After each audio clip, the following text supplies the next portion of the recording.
Hello students, welcome to World Student Scope. I am Shruti teaching you class 12th chemistry, that is our solution. So this is part 9th of our chapter solution. Right, before this we study about the vapor pressure, right?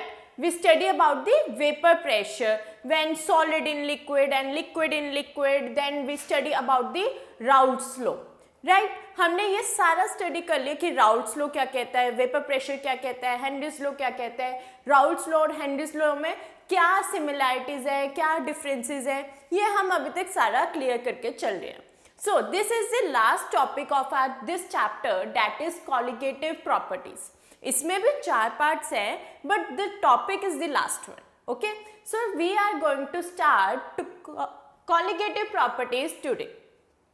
Right, so first of all, what do you mean by the colligative? Colligative actually होता क्या है? तो colligative में 2 words हैं, that is Latin words हैं co and liger. ठीक है, co और liger से मिलके ये word बना है colligative. ठीक है, co का मतलब होता है together and liger का मतलब होता है bind.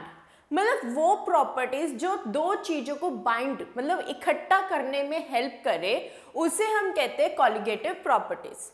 2 चीजों को इकट्ठा करने में हेल्प करे उसे कहेंगे colligative properties.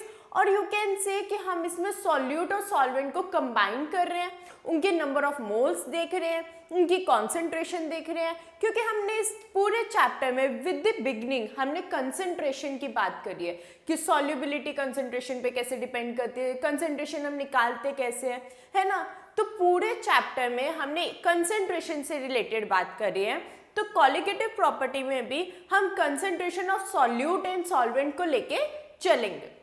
So all this properties depend on the number of solute. ठीक है, तो कॉलिगेटिव प्रॉपर्टीज में क्या होता है कि हम लोग किस पे डिपेंड लेते हैं, नंबर ऑफ सॉल्यूट पे. हम ये नहीं चेक करेंगे कि उसका नेचर कैसा है, सॉल्यूट कैसा है, उसका नेचर कैसा है. इससे पहले तो हम चेक कर रहे थे कि उनका नेचर कैसे है, क्योंकि हमने क्या बोला था, लाइक डिसॉल्व्स लाइक, है ना, कि अगर उसकी प्रॉपर्टी सेम है तो ही वो बॉन्ड बनाएगा, अगर उसकी प्रॉपर्टी सेम नहीं है तो बॉन्ड नहीं बनाएगा.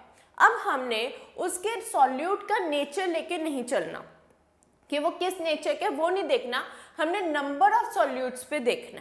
ठीक है, नंबर ऑफ सॉल्यूट देखना कि कितना मुझे गिवन है, कितना मुझे चाहिए. अगर आपको +1 का बिल्कुल फर्स्ट चैप्टर याद हो तो उसमें भी हमने स्टोइकियोमेट्री में ये चीज़ सीखी थी, है ना, कि केमिकल रिएक्शन में कैसे हम डिफाइन कर सकते कि इसमें मेरे को कितना चाहिए और कितना मुझे गिवन है.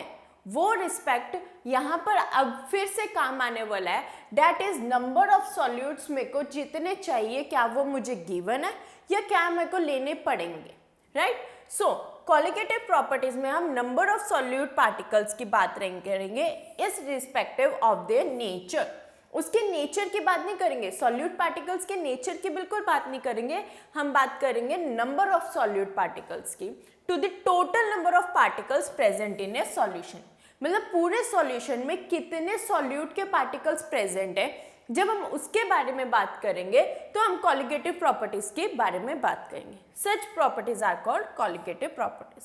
तो बेसिकली कॉलिगेटिव प्रॉपर्टीज क्या है, जब हम नंबर ऑफ सॉल्यूट्स की बात करेंगे इररिस्पेक्टिव कि उसके नेचर कैसे है, उसके नेचर के बारे में नहीं बात करेंगे, हम उसके नंबर के बारे में बात करेंगे कि नंबर ऑफ सॉल्यूट कैसे है. ये नहीं देखना कि नेचर कैसा, हमने देखना है नंबर ऑफ सॉल्यूट कितना है और किसमें, total number of particles in a solution. तो अगर आपको याद आ रहा हो तो मोलैलिटी में हमने यही बारे में बात करा था कि मोलैलिटी क्या कह रही थी, number of moles of solute present in A 1 litre of volume. Right, 1 litre of solution में कितना नंबर ऑफ सॉल्यूट प्रेजेंट है, ये मोलैलिटी कह रही थी. अगेन आगे number of solutes. And molality क्या कह रही थी, मोलैलिटी कह रही थी कि number of moles of solute present in 1 kg of solvent, 1 kilo solvent में कितने नंबर ऑफ सॉल्यूट है. तो ये भी हमारा molality and number of solute के रिस्पेक्ट में. तो हमने मोलैलिटी, मोल फ्रैक्शन, इन्हीं के रिस्पेक्ट में अगेन कॉलिगेटिव प्रॉपर्टीज को डिफाइन करना. सो कॉलिगेटिव प्रॉपर्टीज में भी हम इसी बारे में डिस्कस करने वाले हैं कि नंबर ऑफ सॉल्यूट्स के बारे में डिस्कस करेंगे, उसके नेचर के बारे में बिल्कुल डिस्कस नहीं करेंगे, और total number of particles present in a solution उसके बारे में बात करेंगे, और इन्हीं प्रॉपर्टीज को हम कंबाइन करके कॉलिगेटिव प्रॉपर्टीज कहते हैं, राइट। नेक्स्ट, तो कॉलिगेटिव प्रॉपर्टीज में हमने 4 टॉपिक स्टडी करने हैं। पहला है relative lowering of vapour pressure, ठीक है, कि कैसे वेपर प्रेशर रिड्यूस होता है, बढ़ता है, क्या होता है, क्या एग्जैक्टली वो चीज पढ़ेंगे। नेक्स्ट है एलिवेशन ऑफ बॉइलिंग पॉइंट, कि अगर मेरा सॉल्यूशन बन रहा है, प्योर सॉल्वेंट है, फिर सॉल्यूशन बना, तो उनके कंपैरिजन में क्यों बॉइलिंग पॉइंट इंक्रीज करता है, ठीक है, क्यों बॉइलिंग पॉइंट इंक्रीज करता है, क्यों हमें बॉइलिंग पॉइंट इंक्रीज करना पड़ता है, ये चीज डिस्कस करेंगे। थर्ड में हम डिस्कस करेंगे डिप्रेशन ऑफ फ्रीजिंग पॉइंट, मतलब कि अब जो मेरा प्योर सॉल्वेंट था और अब मेरा सॉल्यूशन है, उसमें फ्रीजिंग पॉइंट क्यों रिड्यूस हो जाता है। सबसे पहले हम बॉइलिंग की बात करेंगे, फिर हम फ्रीजिंग की बात करेंगे कि बॉयल होते तो इंक्रीज करता है, फ्रीज होते तो डिक्रीज करता है, ऐसा क्यों होता है। And fourth one is osmotic pressure. तो ये ऑस्मोटिक प्रेशर जो है, इसमें हमने ऑस्मोसिस एंड डिफ्यूजन के बारे में बात करनी है, ऑस्मोसिस एंड डिफ्यूजन के बारे में बात करनी है, जो कि आई थिंक आपने क्लास 9th और 10th में भी पढ़ा था कि ऑस्मोसिस और डिफ्यूजन होता क्या है। बट अब हम फिर से इस ऑस्मोसिस एंड डिफ्यूजन को दोबारा पढ़ेंगे, अच्छे से डिटेल में पढ़ेंगे। तो आज के लेक्चर में हम ये 2 पॉइंट डिस्कस करने वाले हैं, that is relative lowering of vapour pressure पहला, एंड दूसरा हम करेंगे एलिवेशन ऑफ बॉइलिंग पॉइंट। आज के लेक्चर में हम ये 2 पॉइंट डिस्कस करेंगे कॉलिगेटिव प्रॉपर्टीज की। So starting with the very first point, that is relative lowering of vapour pressure, कि वेपर प्रेशर लो होता ही क्यों है, क्या रीजन आता है कि वेपर प्रेशर लो हो। तो क्या होता है एक्चुअली, हमें राउल्ट्स लॉ से पता लगा था कि एक होता है मेरे पास प्योर सॉल्वेंट है, ये प्योर सॉल्वेंट है जिसमें मेरे पास सिर्फ सॉल्वेंट के पार्टिकल्स प्रेजेंट है, और दूसरा है मेरा सॉल्वेंट प्लस सॉल्यूट, राइट। दूसरा है मेरे पास सॉल्वेंट प्लस सॉल्यूट, मतलब कि यहाँ पे मैंने कोई नॉन वॉलेटाइल सॉल्यूट डाल दिया। अगर आप वेपर प्रेशर लास्ट वाले लेक्चर में वापस जाओ तो हमने उसमें डिस्कस किया था कि जब हम सॉलिड को लिक्विड में डालेंगे, सॉलिड पार्टिकल्स को लिक्विड में डालेंगे, तो वो सॉलिड पार्टिकल्स बेसिकली क्या था, नॉन वॉलेटाइल सॉल्यूट था। नॉन वॉलेटाइल का मतलब जो कि गैस में कन्वर्ट नहीं होता है ना। तो जो वो वाले सॉल्यूट पार्टिकल्स हमने डाले, तो उससे क्या हुआ था, वेपर प्रेशर जो था वो डिक्रीज हो गया था, वेपर प्रेशर जो था डिक्रीज हो गया था, और इसी ही लॉ से, इसी राउल्ट्स लॉ से हमारे पास आया relative lowering of vapour pressure. बात सेम ही है, बट थोड़ी सी इसमें कॉन्सेप्ट अलग से ऐड हो गया और इसका मैथमेटिकल फॉर्म भी आ गया। सो Raoults established that the lowering of vapor pressure depends only on the concentration of the solute, ठीक है। lowering होगी कब, कब वेपर प्रेशर कम होएगा, जबकि हमारे जो सॉल्यूट के पार्टिकल्स हैं, जो हमारे सॉल्यूट के पार्टिकल्स हैं, वो हमारी उसके कंसंट्रेशन पे डिपेंड करेगा कि सॉल्यूट कितना एडेड है, कितनी क्वांटिटी में सॉल्यूट प्रेजेंट है सॉल्यूशन में, उस पे हमारा डिपेंड करेगा कि हमारी जो हमारा वेपर प्रेशर है वो लो कितना जाएगा। And it is independent of the identity, identity पे नहीं डिपेंड करेगा, नेचर पे नहीं डिपेंड करेगा कि मैंने आयनिक कंपाउंड लिया है या मैंने इलेक्ट्रोवेलेंट कंपाउंड लिया है या मैंने कोवेलेंट कंपाउंड लिया है, इस पे नहीं डिपेंड करेगा। डिपेंड किस पे करेगा, कंसंट्रेशन पे, कि सॉल्यूट के पार्टिकल्स कितने प्रेजेंट है, राइट। सॉल्यूट के पार्टिकल्स कितने प्रेजेंट है उस पे डिपेंड करेगा कि मेरा वेपर प्रेशर कितना लो होगा। देखो, जितने ज्यादा सॉल्यूट के पार्टिकल्स प्रेजेंट होंगे उतना वो रिस्ट्रिक्ट करेगा सॉल्वेंट को गैस में कन्वर्ट होने के लिए। अगर फॉर एग्जांपल मैंने दोनों ही सॉल्यूशन लिया, ठीक है, इसमें मेरे पास ये जो सर्कल वाले हैं ये 3 है, मैंने बोला सॉल्यूट मेरे 3 प्रेजेंट है, और इसमें मेरे पास बोल दिया कि 5 प्रेजेंट है। अब बताओ किस में ज्यादा वेपर प्रेशर कम होएगा, इसमें या इसमें? हमेशा याद रखना जिसमें सॉल्यूट के पार्टिकल्स ज़्यादा है, मतलब कंसंट्रेशन ऑफ सॉल्यूट ज़्यादा है, इसमें वेपर प्रेशर मेरे पास कम होएगा, इसमें वेपर प्रेशर मेरे पास कम होएगा इस केस में जिसमें 5 मॉलिक्यूल्स प्रेजेंट है। क्यों? क्योंकि देखो क्या हो रहा है यहाँ पर सॉल्यूट के पार्टिकल्स कम होने की वजह से तो रिस्ट्रिक्शन भी कम लग रही है, थोड़ा सा सॉल्वेंट इजीली इवेपोरेट हो पा रहा है, मतलब कि गैस में कन्वर्ट हो पा रहा है। बट इस केस में सॉल्यूट के पार्टिकल्स ज़्यादा होने की वजह से उसको फ्रीडम नहीं मिल पा रही कि वो इवेपोरेट हो जाए, वो गैस में कन्वर्ट हो जाए। तो इसी फ्रीडम ना होने की वजह से वो जो पार्टिकल रिस्ट्रिक्ट हो रहे हैं और वो गैस में जल्दी से कन्वर्ट नहीं हो पा रहा, जिसके वजह से वेपर प्रेशर कम हो रहा है। तो इसलिए राउल्ट्स ने क्या कहा था कि जो वेपर प्रेशर की लोअरिंग है, मतलब कि जो वेपर प्रेशर कम हो रहा है वो डिपेंड करेगा सॉल्यूट पार्टिकल्स पे, ठीक है, कंसंट्रेशन ऑफ सॉल्यूट पार्टिकल्स पे कि कितना सॉल्यूट पार्टिकल प्रेजेंट है। ये हमारा relative lowering of vapour pressure में राउल्ट्स लॉ ने कहा था। सो अगर हम इसके मैथमेटिकल डेविएशन देखें, ठीक है, मैथमेटिकल वैल्यू देखें तो क्या है, consider a pure solvent having a P1 एक हमने क्या किया कि एक प्योर सॉल्वेंट लिया, अगर आप लास्ट स्लाइड में देखो तो एक हमने लिया प्योर सॉल्वेंट, दूसरा हमने क्या है जिसमें सॉल्वेंट प्लस सॉल्यूट एडेड है, जिसमें सॉल्वेंट प्लस सॉल्यूट एडेड है, और एक है मेरे पास प्योर। तो हमने क्या बोला, जब वो प्योर स्टेट में था, मतलब उसमें कोई सॉल्यूट के पार्टिकल्स नहीं थे, तब उसका वेपर प्रेशर मैंने P1 ले लिया, ठीक है, P1, ये समथिंग इज लाइक दिस, ठीक है, P1। लेटर ऑन, ठीक है, अब मैंने क्या किया, नॉन वॉलेटाइल सॉल्यूट उसमें ऐड कर दिया, अब मैंने क्या किया, सॉल्यूट उसमें ऐड कर दिया। तो जैसे ही मैंने सॉल्यूट ऐड किया तो उसका प्रेशर बन गया P1, पहले क्या था, जब प्योर स्टेट में था तो P1 था, अब जब मैंने उसमें नॉन वॉलेटाइल सॉल्यूट ऐड किया तो उसका प्रेशर बन गया P1। क्लियर?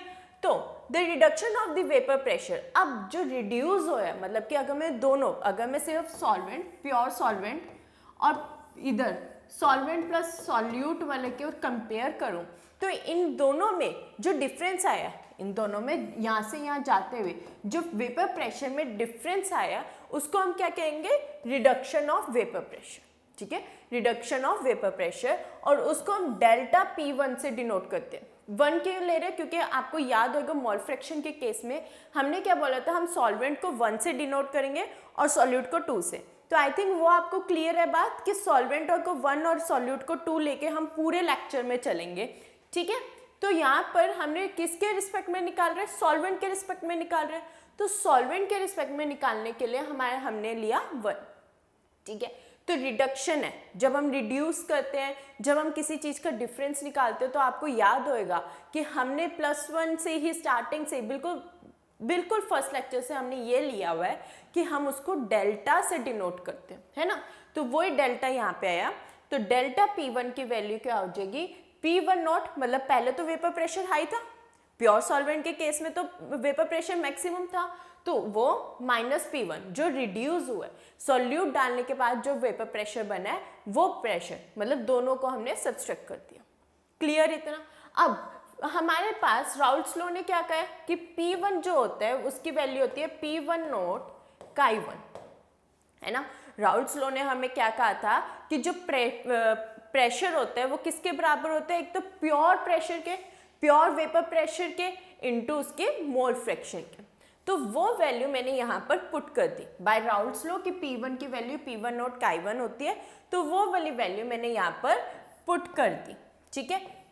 तो ये वाली वैल्यू जब मैंने पुट करी तो क्या बन गया, P1 1 इंटू, अब इसमें मैंने क्या लिया, इसमें मैंने कॉमन ले लिया, इधर से P1 कॉमन लिया, तो यहाँ पे 1 रह गया माइनस chi1, ठीक है।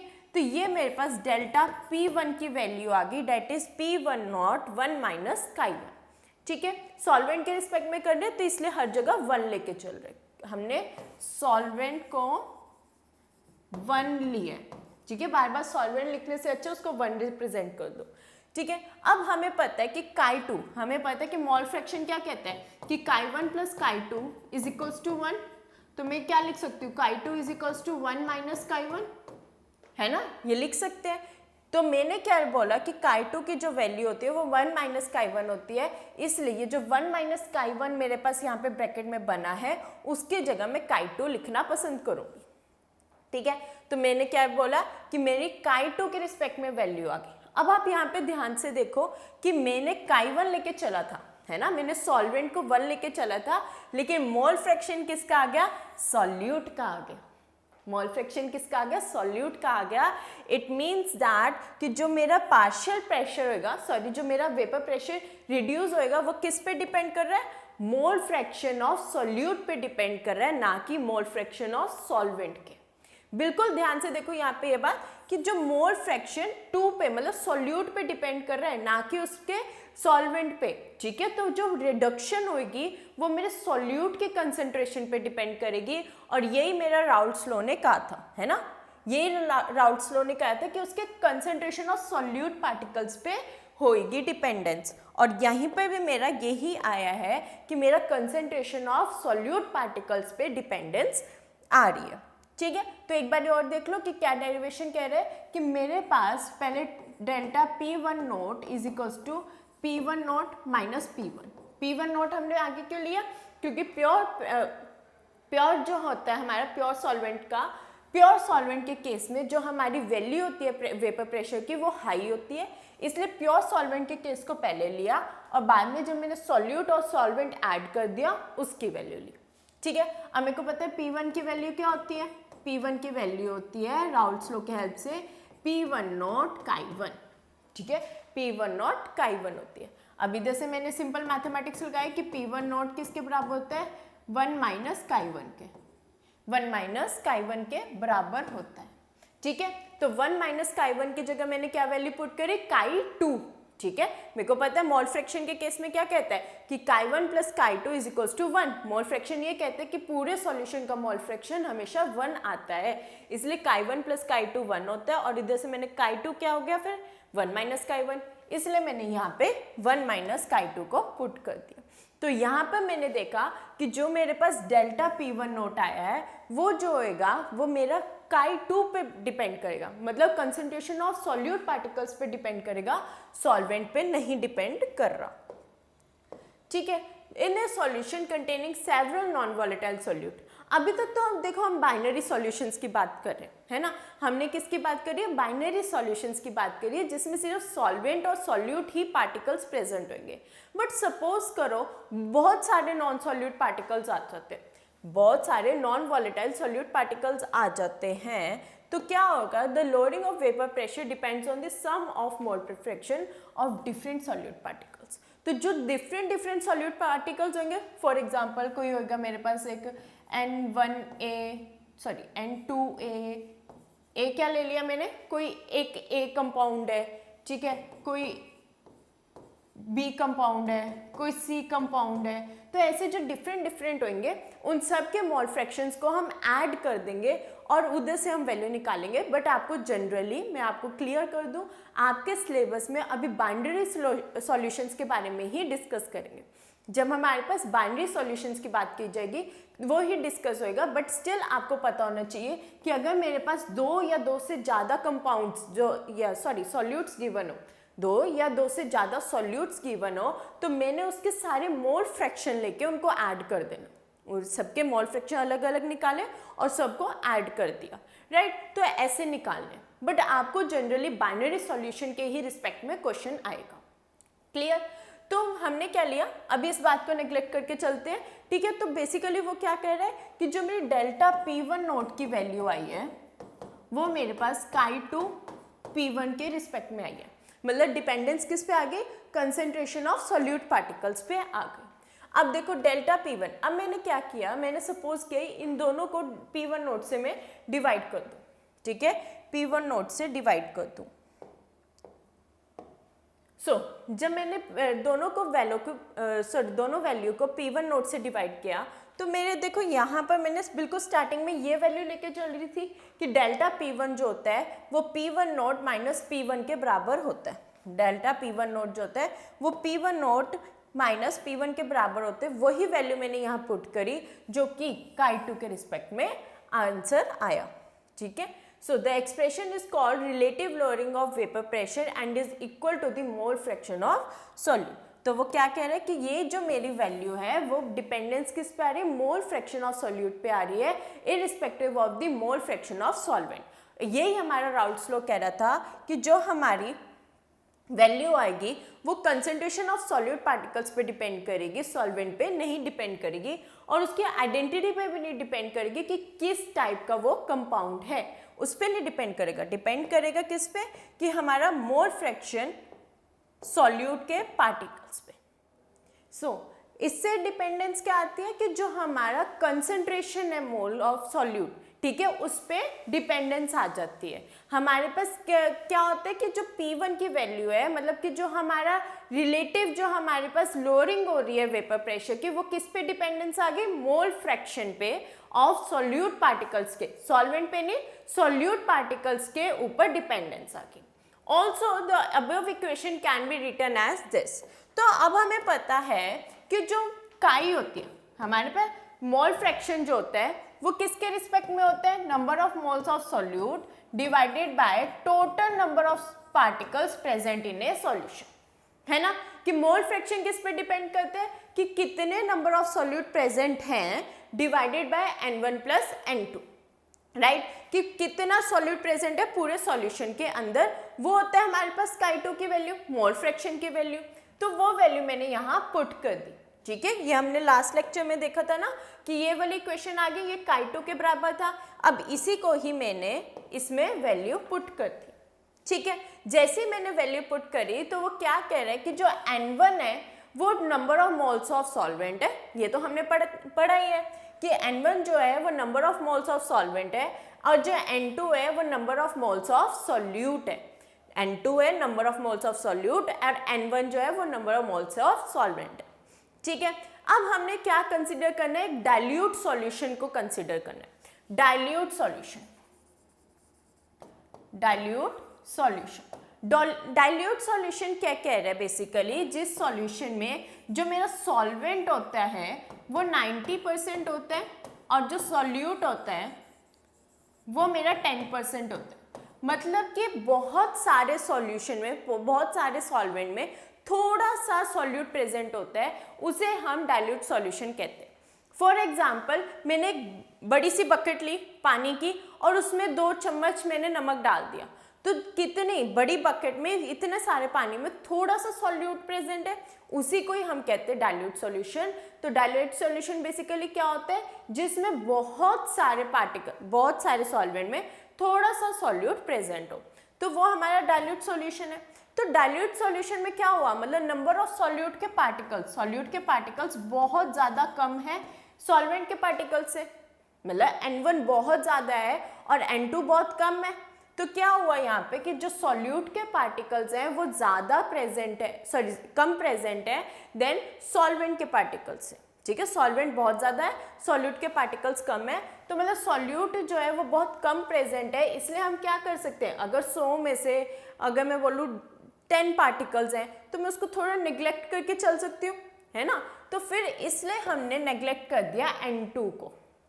क्यों नेगलेक्ट किया, क्योंकि जो n2 के जो पार्टिकल्स हैं, मतलब कि सॉल्यूट के जो पार्टिकल्स हैं वो बहुत कम है सॉल्वेंट के पार्टिकल से, इसलिए हम n2 को नेगलेक्ट करके चल रहे।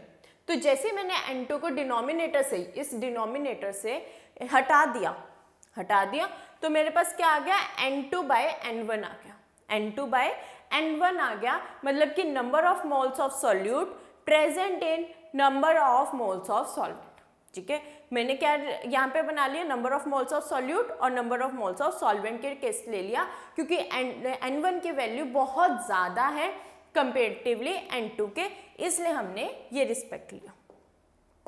सो क्या कहना चाह रहा है वो, अब मेरे पास n2/n1 है, ठीक है। ये क्या, number of moles of solute, number of moles of solute,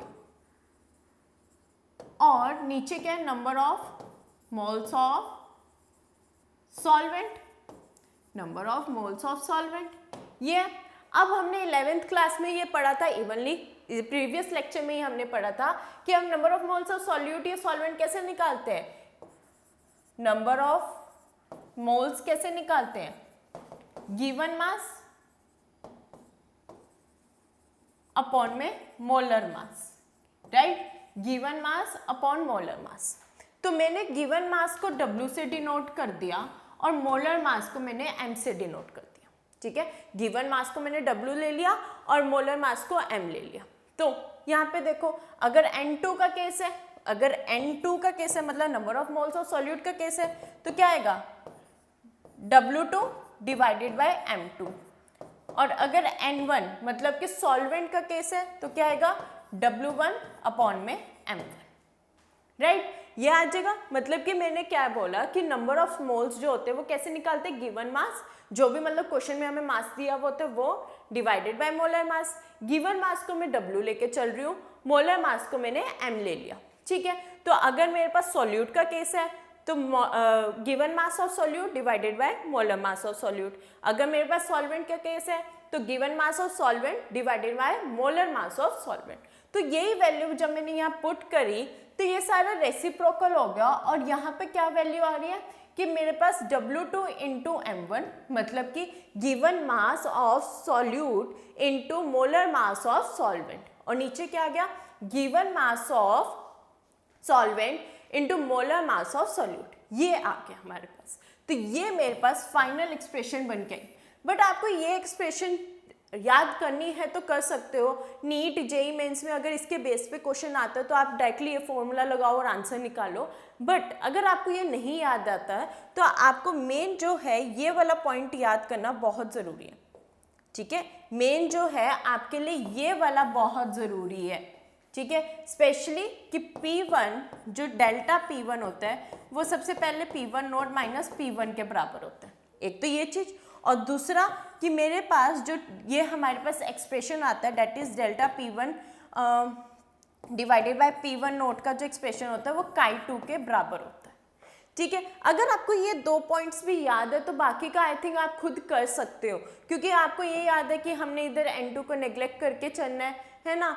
तो ये अगर आप ये वाला एक्सप्रेशन, ये और ये तीन एक्सप्रेशन याद कर लेते हो तो आगे वाला एक्सप्रेशन आपको याद करने की जरूरत नहीं पड़ेगी, क्योंकि वो इसी का ही डेरिवेटिव है, राइट? ये वाला एक्सप्रेशन आप नीट जेईई मेंस अगर इसमें है तो आप इसको अच्छे से याद करो। बट अगर भूल जाते हो तो पैनिक करने वाली बात नहीं है, आप सिंपली इसको खुद डिराइव कर सकते हो, क्योंकि हमें पता है कि नंबर ऑफ मोल्स कैसे निकाले जाते हैं। सिंपल। इधर लिखा हुआ है कि W1 और W2 है वो मासेस है, मतलब गिवन मासेस है। जो भी हमें क्वेश्चन में मास गिवन होने वाला है वो है, और M1 और M2 उन्हीं के ही मोलर मास है। M1 क्या है? Molar mass of solvent, and M2 है molar mass of solute. Where W1 क्या है? गिवन मास ऑफ सॉल्वेंट, और W2 क्या है? Given mass of solute. तो ऐसे हमने ये निकालना है। बेसिकली ये जो एक्सप्रेशन है ये डेरिवेटिव फॉर्म है, क्योंकि हमें पता है नंबर ऑफ मोल्स कैसे निकाल सकते हैं। बट जो हमारा एक्सप्रेशन मेन एक्सप्रेशन है, एक तो ये डेल्टा P1 नोट जो होता है वो P1 नॉट माइनस P1 के बराबर होता है, ठीक है? और ये जो होता है ये पूरी एक्सप्रेशन मेरे पास chi2 के बराबर आती है, ठीक है? दैट इज उसके मोल fraction of number of moles of solute के बराबर आती है।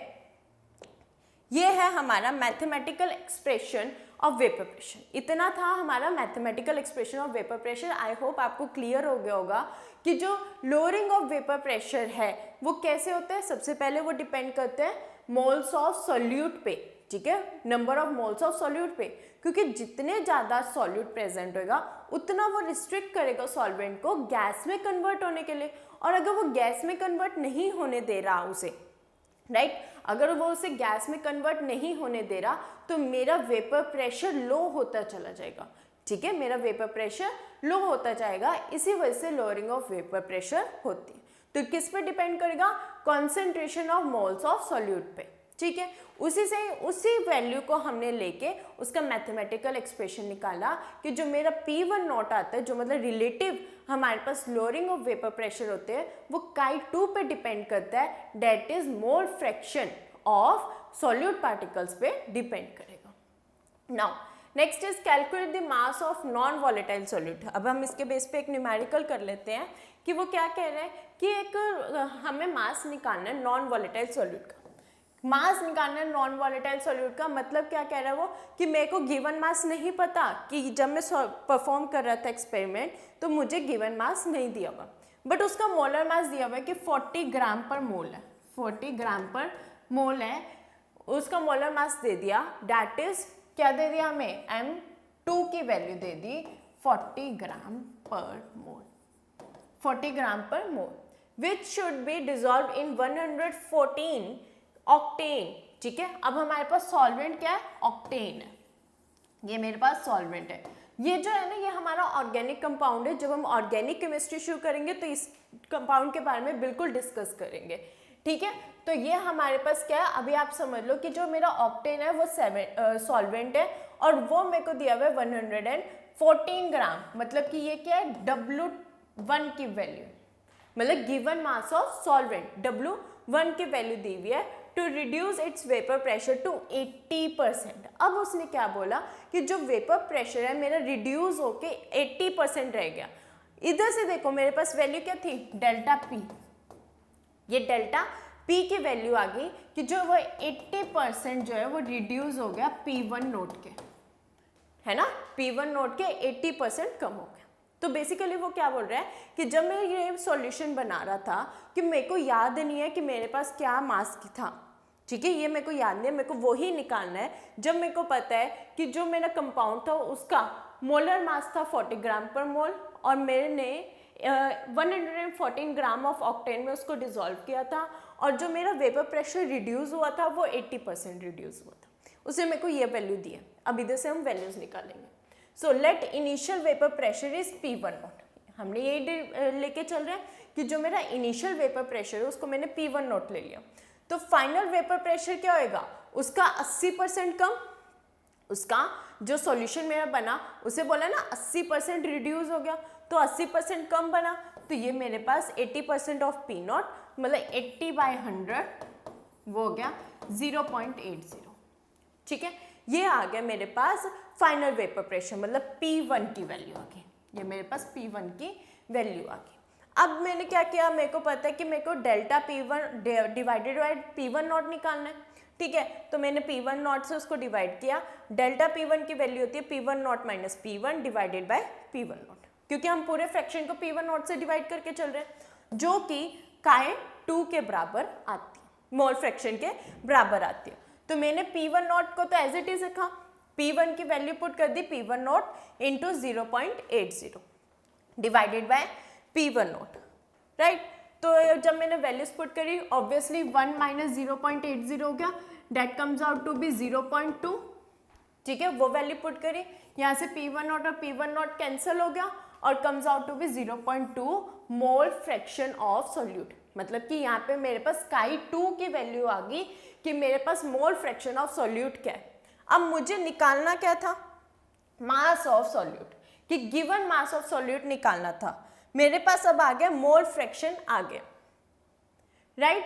तो मैंने वही वैल्यू पुट करी कि मेरे को पता है मोल फ्रैक्शन क्या होता है, मोल फ्रैक्शन होता है number of moles of solute divided by total number of moles present in a solution, पूरे सॉल्यूशन में कितने नंबर ऑफ मोल्स प्रेजेंट है वो और सॉल्यूट के पार्टिकल्स, वो वैल्यू हमने यहाँ पे पुट कर दी। तो मेरे पास यहाँ पे क्या आया, N1 की वैल्यू क्या होती है, given mass upon molar mass, है ना। Number of moles of solute हम कैसे निकालते हैं, या सॉल्वेंट कोई भी जो हमारा पार्टिकल होता है उसके कैसे निकालते हैं, given mass upon molar mass. तो मेरे को यहाँ पर गिवन मास कितना गिवन था, 114 ग्राम ऑफ ऑक्टेन गिवन था, और मेरे को पता मोलर मास में निकाल सकती हूँ, क्योंकि मोलर मास कैसे निकालते हैं, ऑक्टेन क्या है C8H18, राइट। तो 8 into atomic mass of carbon plus 18 into atomic mass of hydrogen, है ना, ये फॉर्मूला लगा के मोलर मास निकाल लेंगे। ये तो बेसिक ऑफ क्लास 11 था, आई डोंट थिंक सो कि आपको मोलर मास निकालना अभी तक नहीं आता, नहीं आता तो आप सीख लीजिए, ठीक है, कि ये कैसे हम निकालना। तो कैसे हो गया, ये 114 divided by 114 comes out to be 1, मतलब कि जो मोल फ्रैक्शन ऑफ सॉल्वेंट है वो मेरे पास आ गया 1, मोल फ्रैक्शन ऑफ सॉल्वेंट आ गया 1। अब मेरे को N2 की वैल्यू निकालनी है, that is mole fraction of हमारे पास सॉल्यूट पार्टिकल्स की, that is given mass upon molar mass of solute. Again अब मैंने गिवन मास को लेट कर लिया कि x है, लेट कर लिया x है, और जो मेरा मोलर मास है ऑब्वियसली वो कुछ इसके वैल्यू के बराबर आएगा 1 + x/40। एलसीएम लिया, एलसीएम लेके हमारे पास ये एक्सप्रेशन बन गया, that is x/40 + x comes out to be 10 gram. Because हमारा जो काइटो की वैल्यू है वो 0.2 है, उधर से हम इधर की वैल्यू अपनी निकाल लेंगे, कम्स आउट टू बी 10 ग्राम। तो सिंपल हमने ऑलरेडी मोल फ्रैक्शन को यूज करके ये न्यूमेरिकल सॉल्व किया है। हमारे पास बस बेसिक आपने क्या याद रखना है कि हमें क्या गिवन है, क्या पूछा है और कितना रिडक्शन है, ठीक है। उस रिडक्शन के वैल्यू से हमें गेस लगाना है कि हमने कौन सा कॉलिगेटिव प्रॉपर्टी यूज करनी है। उसे बोला रिड्यूस इन वेपर प्रेशर, मतलब relative lowering of vapour pressure. तो लोअरिंग ऑफ वेपर प्रेशर को यूज करके उसका एक्सप्रेशन यूज करके हमें निकालना है। बाकी सारा मोल फ्रैक्शन का ही केस है। आप देख सकते हो मोलैरिटी, मोलैलिटी, बाकी सब कुछ मोल कॉन्सेप्ट का ही केस है। बस आपको क्या याद रखना है कि हमें क्या चीज गिवन है। बेसिकली एक स्टेटमेंट वो देखनी है ध्यान से कि उसमें क्या बोल रहे हैं, that is reduce of vapour pressure, मतलब लोअरिंग ऑफ वेपर प्रेशर, उसको कंसंट्रेट करके हमें अपना सॉल्यूशन निकालना है। So with the end of this, now we are starting the second point. Second point क्या कह रहा था? Elevation of boiling point. अब boiling point क्यों increase होता है? हमने ये तो पढ़ लिया कि वेपर प्रेशर डिक्रीज होएगा, लोअर होएगा, बट बॉइलिंग पॉइंट क्यों इंक्रीज कर रहा है ये अब हम पढ़ेंगे। सो सेकेंड पॉइंट में वो क्या कह रहे हैं कि बॉइलिंग पॉइंट होता क्या एक्चुअली। बॉइलिंग पॉइंट कौन सा होता है? जब हमारा वेपर प्रेशर और एटमॉस्फेरिक प्रेशर सेम हो जाए तब कोई पार्टिकल बॉयल होना शुरू होता है। कोई भी चीज कब बॉयल होएगी? जब उसका वेपर प्रेशर और एटमॉस्फेरिक प्रेशर सेम हो जाए, ठीक है। उसका वेपर प्रेशर और एटमॉस्फेरिक प्रेशर सेम हो जाता है तो वो चीज बॉयल होना शुरू होती है। तो boiling point of the solution is always higher than that of the boiling point of the pure solvent in which the solution is prepared. वो क्या कह रहा है कि जो मेरा बॉइलिंग पॉइंट है ना एक सॉल्यूशन का, वो हमेशा ज़्यादा होएगा किससे? प्योर सॉल्वेंट के केस से। प्योर सॉल्वेंट का बॉइलिंग पॉइंट हमेशा कम होता है और जो मेरा बॉइलिंग पॉइंट सॉल्यूशन का होएगा वो हमेशा ज़्यादा होएगा। अब ऐसा क्यों होता है? फॉर एग्जाम्पल मैं आप यहाँ पर ये हम फिगर देखते हैं। हमने क्या कहा कि बॉइलिंग कब होती है? कोई भी चीज़ बॉयल कब होएगा? जब उसका वेपर प्रेशर और एटमॉस्फेरिक प्रेशर सेम हो जाए तब होएगा। तो ये मेरा कुछ एटमॉस्फेरिक प्रेशर है, पहले मेरा प्योर सॉल्वेंट था, ठीक है। अब मेरे पास उसमें कुछ एटमॉस्फेरिक प्रेशर, मतलब ऊपर से भी प्रेशर लग रहा है, एटमॉस्फेयर का प्रेशर लग रहा है और कुछ वेपर प्रेशर यहाँ पर है। देन एटमॉस्फेयर, अब क्या हुआ जब जैसे मैंने सॉल्यूट डाला और सॉल्यूशन को प्रिपेयर किया, सॉल्यूट डाल के सॉल्यूशन को प्रिपेयर किया तो क्या हुआ, यहाँ पे उसकी वेपर डेंसिटी कम हो गई। यहाँ उसकी वेपर डेंसिटी कम हो गई क्योंकि हमने फर्स्ट पॉइंट पे ही पढ़ा है कि जैसे ही हम प्योर सॉल्वेंट में सॉल्यूट को ऐड कर देते हैं उसकी वेपर प्रेशर जो होता है वो कम हो जाता है। वेपर प्रेशर कम हो जाता है। वेपर प्रेशर कम होने का रीज़न क्या है? क्योंकि सॉल्यूट रिस्ट्रिक्ट करता है उसको गैस में कन्वर्ट होने के लिए, गैस में कन्वर्ट होने के लिए उसको रिस्ट्रिक्ट करता है। तो अब उसका वेपर प्रेशर हो गया कम, ठीक है। एटमॉस्फेरिक प्रेशर यहाँ है, पहले तो ये दोनों सेम थे, अब मैंने सॉल्यूट डाल दिया तो उसका वेपर प्रेशर हो गया कम। अब जैसे ही वेपर प्रेशर कम हुआ तो मेरे को इसको हीट देनी पड़ेगी, सॉल्यूशन को हीट दूंगी तो ही तो वो इस लेवल पे अगेन आएगा। तो इसलिए जो मेरा सॉल्यूशन होता है उसका बॉइलिंग पॉइंट हाई होता है एज कंपेयर टू प्योर वाले के। क्यों होता है? क्योंकि इसमें सॉल्यूट प्रेजेंट होता है जिसकी वजह से वेपर प्रेशर कम हो जाता है। वेपर प्रेशर कम होने की वजह से उसको मेरे को हीट देनी पड़ेगी ताकि वो वापस अपना वेपर प्रेशर इंक्रीज करके एटमॉस्फेरिक प्रेशर के सेम हो जाए। और जैसे ही वो एटमॉस्फेरिक प्रेशर के सेम हो जाएगा मेरा बॉइलिंग स्टार्ट हो जाएगी सॉल्यूशन में से। I think it is very clear to you. एक बार और समझते हैं क्या होता है कि जो मेरा प्योर सॉल्वेंट है, ठीक है, प्योर सॉल्वेंट के केस में वेपर प्रेशर और एटमॉस्फेरिक प्रेशर सेम हो गया, दोनों का लेवल सेम हो गया, बॉइलिंग शुरू हो गई। बट अगर मेरा सॉल्यूशन है तो सॉल्यूशन के केस में क्या होएगा, जैसे ही मैंने सॉल्यूट डाला उसका वेपर प्रेशर कम हो गया। वेपर प्रेशर कम होने के वजह से एटमॉस्फेरिक प्रेशर हाई है, वेपर प्रेशर लो है, बॉइलिंग होएगी नहीं, क्योंकि कब होती है बॉइलिंग? जब दोनों सेम हो। तो सेम पॉइंट पे लाने के लिए मेरे को वेपर प्रेशर पे हीट प्रोड्यूस करनी पड़ेगी ताकि उसकी वैल्यू इंक्रीज हो जाए, और जैसे ही उसकी वैल्यू इंक्रीज हो जाएगी दोनों सेम लेवल पे आ जाएंगे, मेरी बॉइलिंग शुरू हो जाएगी, राइट। सो वो यही बात कह रहा है कि जो मेरा सॉल्यूशन का बॉइलिंग पॉइंट होता है वो हमेशा ज़्यादा होता है as compare to pure solvent के, क्योंकि जो वेपर प्रेशर होता है हमारा सॉल्यूशन का वो कम हो जाता है और उसको बढ़ाने के लिए मेरे को बॉईल करना पड़ता है, जिसकी वजह से उसका बॉइलिंग पॉइंट भी इंक्रीज हो जाएगा। Any liquid boils when the vapor pressure of liquid is equal to the atmospheric pressure। वही क्या, दोबारा यही बात हो रही है कि बॉयल कब होएगा, बॉयल तो तब होएगा ना जब वेपर प्रेशर और एटमॉस्फेरिक प्रेशर सेम होएगा, राइट। जब वेपर प्रेशर और एटमॉस्फेरिक प्रेशर सेम हो जाए तब बॉयल होएगी कोई भी चीज। तो so when this solute is added, तो जब सॉल्यूट को मैंने ऐड कर दिया सॉल्वेंट के अंदर मैंने सॉल्यूट ऐड कर दिया, द वेपर प्रेशर डिक्रीजेस, जो वेपर प्रेशर की वैल्यू है वो कम हो जाती है, therefore we need to increase the temperature. तो वेपर प्रेशर कम हो गया, मैंने टेम्परेचर उसका इंक्रीज करूंगी ताकि वो वेपर प्रेशर भी इंक्रीज हो जाए, और वेपर प्रेशर इंक्रीज हो गया तो मेरी बॉइलिंग शुरू हो जाएगी, ठीक है। क्या हो रहा है कि वेपर प्रेशर डिक्रीज हो जाता है जब मैंने सॉल्यूट डाला, उस वेपर प्रेशर को इंक्रीज करने के चक्कर में मेरे को टेम्परेचर और देना पड़ता है, जिसकी वजह से उसका बॉइलिंग पॉइंट इंक्रीज हो जाता है।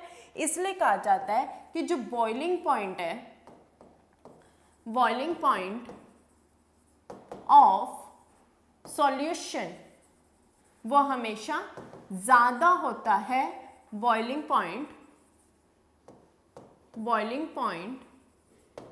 ऑफ सॉल्वेंट के, मतलब कि प्योर सॉल्वेंट के केस से हमेशा ज़्यादा होएगा बॉइलिंग पॉइंट ऑफ सॉल्यूशन। ऐसा क्यों होएगा? क्योंकि वेपर प्रेशर यहाँ पे कम होता है, वेपर प्रेशर को इंक्रीज करने के चक्कर में उसका टेम्परेचर इंक्रीज किया जाता है, और टेम्परेचर इंक्रीज करने की वजह से बॉइलिंग पॉइंट भी इंक्रीज हो जाता है। आई थिंक अब आपको रीजन क्लियर हो गया होगा कि क्यों ऐसा होता है। अब हम इसका मैथमेटिकल एक्सप्रेशन भी देख लेते हैं कि बॉइलिंग पॉइंट के रिस्पेक्ट में मैथमेटिकल एक्सप्रेशन क्या आता है। So let T B naught, मैंने बोला टेम्परेचर इंक्रीज कर रहे हैं तो टी लेके चलते हैं, और बी नोट का मतलब कि नोट हम किस लिए लगाते हैं? प्योर सॉल्वेंट के लिए।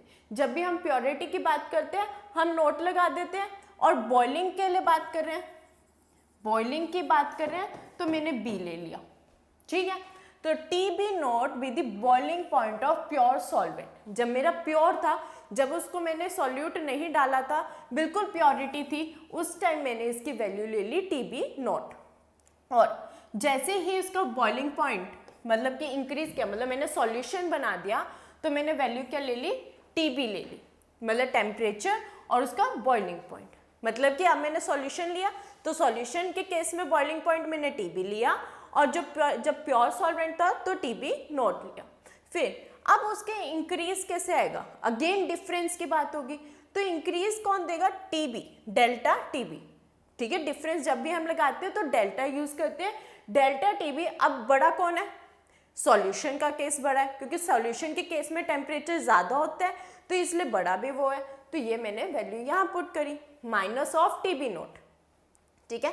माइनस करा जो छोटे वाली वैल्यू है, मतलब कि जो मेरा प्योर सॉल्वेंट के केस में बॉइलिंग पॉइंट था उससे माइनस करा। इसी एक्सप्रेशन को हम एलिवेशन ऑफ बॉइलिंग पॉइंट कहते हैं। इसी एक्सप्रेशन को हम एलिवेशन ऑफ बॉइलिंग पॉइंट कहते हैं, मतलब कि क्या इंक्रीज आ रहा है। इधर से मेरे को पता लग रहा है ना कि कितना इंक्रीज आ रहा है, ठीक है। तो इसी पॉइंट को हम कहते हैं elevation of boiling point. I hope this much is clear to you. तो एक्सपेरिमेंटली अगर मैंने अगेन डाइल्यूट सॉल्यूशन ले लिया, डाइल्यूट सॉल्यूशन जिसमें सॉल्वेंट की क्वांटिटी ज़्यादा हो और सॉल्यूट की क्वांटिटी कम हो, the elevation of boiling point Tb is directly proportional to the molal concentration. याद रखना, मोलल मतलब कि मोलैलिटी आ गई यहाँ पे, तो molal concentration of the solute in a solution, कि कितने मोलल कंसंट्रेशन मतलब number of moles of solute 1 kilo solvent में कितना है, उसके डायरेक्टली प्रोपोर्शनल हो जाता है। तो ये जो डेल्टा टी बी आया है वो मेरे पास डायरेक्टली प्रोपोर्शनल टू हमारे पास आ जाएगा स्मॉल एम।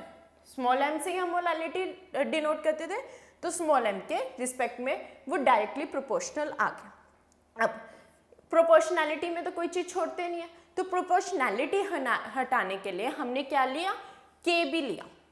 के बी एक कांस्टेंट है जिसे हम elevation of boiling point constant भी कहते हैं या फिर मोलैलिटी भी कह सकते हैं, मोलर एलिवेशन भी कह सकते हैं, क्योंकि मोलैलिटी पे भी तो डिपेंड कर रहा है ये वैल्यू। तो मोलर एलिवेशन भी कहते हैं इसे, और एलिवेशन इन बॉइलिंग पॉइंट भी कहते हैं। और ये जो स्मॉल m है वो हमारी मोलैलिटी है। ठीक है, इतना आई थिंक क्लियर हो गया कि जो हमारी टीबी होते हैं वो डायरेक्टली प्रोपोर्शनल हो जाती है मोलैलिटी के, और वही केबी हम उसमें एक कांस्टेंट लेते हैं जिसमें हमारा वो क्या कहते हैं कि हमारा ये बॉइलिंग पॉइंट कांस्टेंट आ जाता है। ठीक है, इसकी वैल्यू हर एक चीज़ के लिए डिफरेंट होती है, और मेरे को न्यूमेरिकल सॉल्व करते टाइम इसकी वैल्यू गिवन होगी। ठीक है, इसकी वैल्यू गिवन होगी, मेरे को याद करने की कोई ज़रूरत नहीं है, इसकी वैल्यू ऑलरेडी क्वेश्चन में गिवन होती है कि के बी हमें क्या लेके चलना, राइट। अब जो मेरा डेल्टा टी बी जब मेरे पास आ गया इज इक्वल्स टू के बी एम, तो मैं इसको कैसे डिनोट कर सकती हूँ। एम क्या होता है, number of moles of solute divided by कितना मास है हमारे पास सॉल्वेंट का, 1 किलो सॉल्वेंट में कितना है, तो मैं यहाँ पे मोलैलिटी भी निकाल सकती हूँ, इवनली गिवन मास भी निकाल सकती हूँ, इवनली मैं अपने मास ऑफ सॉल्वेंट भी निकाल सकती हूँ। तो हमें बस ये एक्सप्रेशन याद रखना है, बाकी मोलैलिटी तो सिंपल ही हम निकाल सकते हैं, राइट। अगेन कॉन्सेंट्रेशन वाला कॉन्सेप्ट आ जाता है यहाँ पे। अब हम इसका जब ग्राफ देखा तो क्या हुआ कि सॉल्यूशन की वैल्यू, ठीक है, सॉल्यूशन की वैल्यू के बॉइलिंग पॉइंट ज़्यादा था, वो ग्राफ और सॉल्वेंट का ग्राफ जो है वो ऐसे डिफर कर रहा था, राइट। तो ये सिंपल एक हमारे पास मैथमेटिकल फॉर्म है। जैसे ही हमने टीबी की वैल्यू देखी कि यहाँ पे मेरे पास कुछ इनिशियल वैल्यू आ रही थी, यहाँ कोई फाइनल आ रही थी, और इन दोनों के बीच के डिफरेंस को हम डेल्टा टीबी से डिनोट करते हैं। इन दोनों के बीच के डिफरेंस को हम डेल्टा टीबी से डिनोट करते हैं, और ये जो मेरे पास ग्राफ आया है, ये जो लाइन ग्राफ आया है, ये हमारा boiling point for the pure solvent आया। प्योर सॉल्वेंट के केस में क्या ग्राफ बनता है, और फिर ये उसके नीचे ही एग्जैक्टली सॉल्यूशन का केस आया कि उसके हमारे बॉइलिंग पॉइंट ऑफ सॉल्यूशन के केस में क्या ग्राफ बनता है। तो इनके बीच के जो डिफरेंस होता है इसी को ही हम डेल्टा टीबी डिनोट करते हैं। So this was whole about today's lecture कि आज हमने कॉलिगेटिव प्रॉपर्टीज पढ़ी, उसके पहले 2 पॉइंट्स पढ़ लिए। पहला 2 कौन से हैं, लोअरिंग ऑफ वेपर प्रेशर सबसे पहला, और दूसरा boiling point. In the next lecture हम बाकी के 2 पॉइंट्स कॉलिगेटिव प्रॉपर्टीज के कंप्लीट करेंगे। I hope this is very clear to you. Thank you students. We'll meet you in the next lecture. Thank you from the World Student Scope.